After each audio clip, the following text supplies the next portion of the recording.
આરોપી તરીકે જેઓનું નામ છે તેવો આકાશ પટેલ, જેઓને બાયડ તાલુકાના ભાજપના યુવા મોરચાના પ્રમુખ તરીકે નિમણૂક કરવામાં આવી છે. શિક્ષિત બેરોજગાર યુવાનો જ્યારે રોજગારી માટે આમ તેમ મહેનત કરતા હોય, રાત દિવસ મહેનત કરતા હોય, ત્યારે આવા પેપર લીકની અંદર જોડાયેલા લોકોને હોદ્દા આપી અને ભારતીય જનતા પાર્ટી પોતાની જે છબી છે એ લોકોની અંદર એવી ઉપસાવવા માંગે છે.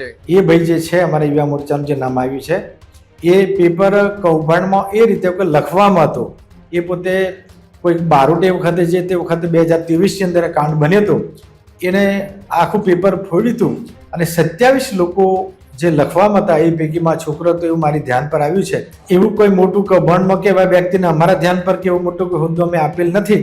એટલે એમના જે આક્ષેપો છે એ વાહિયાત છે અને તથ્ય વિહોણા છે. અરવલ્લીની અંદર સેન્સ પ્રક્રિયા વચ્ચે ઉગ્ર વિવાદ. બાયડ ભાજપ યુવા મોરચાના શહેર પ્રમુખ આકાશ પટેલ વિવાદમાં 2023 જુનિયર ક્લાર્ક પરીક્ષાના પેપર લીક કેસમાં થઈ હતી ધરપકડ. કોંગ્રેસે ભાજપની સેન્સ પ્રક્રિયા પર સાધ્યું નિશાન. અરવલ્લી ભાજપ પ્રમુખ ભીખાજી ઠાકોરનું નિવેદન સામે આવ્યું. ત્યારે જ ન્યૂઝરૂમ ગુજરાતની યુટ્યુબ ચેનલને સબસ્ક્રાઇબ કરો અને ઇન્સ્ટાગ્રામ અને ફેસબુક પર ફોલો કરો.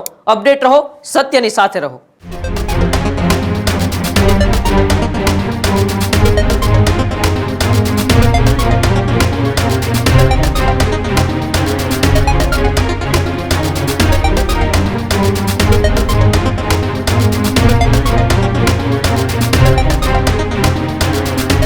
ગુજરાતના અલગ અલગ જિલ્લાઓની અંદર ભારતીય જનતા પાર્ટી દ્વારા સેન્સ પ્રક્રિયાનો પ્રારંભ કરવામાં આવ્યો છે. ઉમેદવારો જે ઈચ્છુક છે ચૂંટણી લડવા માટે તેઓ એ સેન્સ પ્રક્રિયામાં ભાગ લઈ રહ્યા છે. ત્યારે અરવલ્લીની અંદર સેન્સ પ્રક્રિયા વચ્ચે ઉગ્ર વિવાદ. સેન્સ દરમિયાન ઉમેદવારને લઈ હવે થશે ઘર્ષણ. બાયડ ભાજપ યુવા મોરચાના શહેર પ્રમુખ આકાશ પટેલ વિવાદમાં. પેપર લીક કૌભાંડ સાથે નામ જોડાતા આવ્યા હતા ચર્ચામાં. સાથે જ 2023 જુનિયર ક્લાર્ક પરીક્ષાના પેપર લીક કેસમાં થઈ હતી ધરપકડ. 10 લાખ રૂપિયા લીધા હોવાના હતા આક્ષેપ. 10થી વધુ આરોપીઓમાં નામ સામેલ હોવાનો દાવો. કોંગ્રેસે ભાજપની સેન્સ પ્રક્રિયા પર સાધ્યું નિશાન.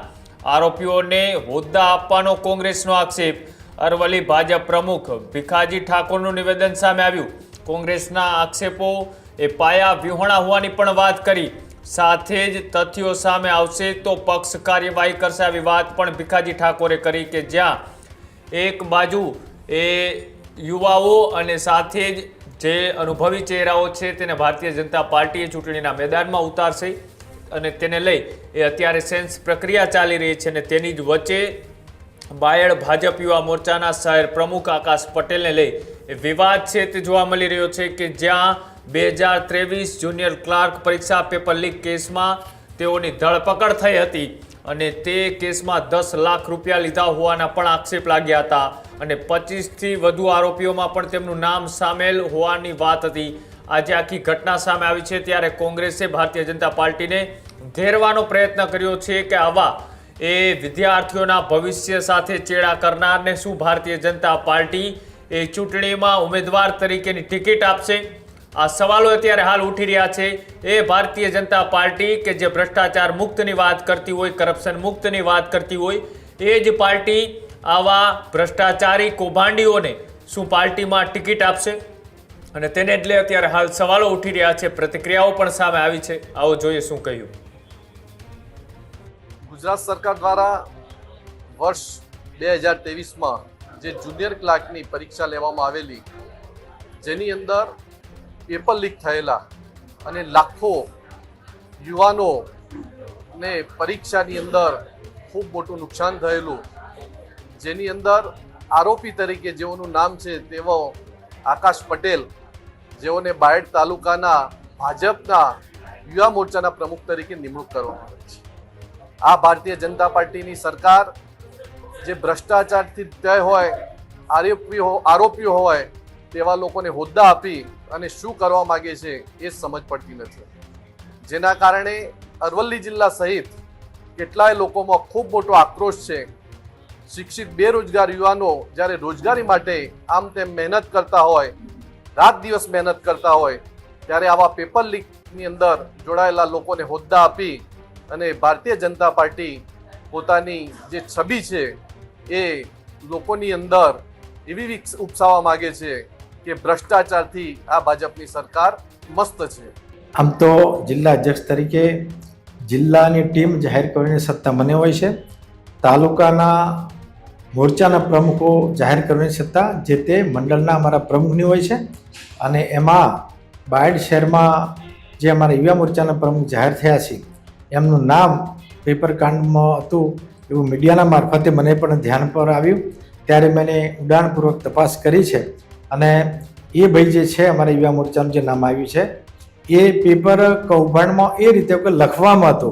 એ પોતે કોઈક બારોટે વખતે જે તે વખતે 2023ની અંદર કાંડ બન્યો હતો એને આખું પેપર ફોડ્યું હતું અને 27 લોકો જે લખવામાં હતા એ પૈકીમાં છોકરો તો એવું મારી ધ્યાન પર આવ્યું છે. અને એમના એ વખતે ત્યાં બોલાયા હતા, એની તપાસ પણ થઈ હતી અને એમના પર કોઈ વજૂદ નથી એ રીતે એમને તાત્કાલિક જામીન પણ આપ્યા હતા. અને એમ છતાંય કોઈ જો મારી ધ્યાન પર વિશેષ આપશે તો પાર્ટી આગળ વધી અને એના પર પગલાં પણ ભરશે. કોંગ્રેસનું કેવું છે કે ભાજપ આ બાબતની છાપે છે અને મુદ્દા આપે છે? આવી નાની બાબત હોય એ પાર્ટીમાં અમારા ધ્યાન પર આવે પછી આપણે એને નિર્ણય કરતા હોઈએ છીએ. એવું કોઈ મોટું કૌભાંડમાં કે એવા વ્યક્તિને અમારા ધ્યાન પર કે એવું મોટું કોઈ હોદ્દો અમે આપેલ નથી. એટલે એમના જે આક્ષેપો છે એ વાહિયાત છે અને તથ્ય વિહોણા છે.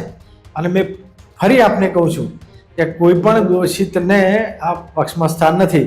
કદાચ એમાં દોષિત ઠરશે તો પાર્ટી પગલો ભરી અને તરત જ પાર્ટીમાંથી એને બહાર કાઢશે. હજુ સુધી તમે અમારી ચેનલને સબસ્ક્રાઇબ નથી કરી તો અત્યારે જ ન્યૂઝરૂમ ગુજરાતને સબસ્ક્રાઇબ કરો, ફેસબુક અને ઇન્સ્ટાગ્રામ પર ફોલો કરો.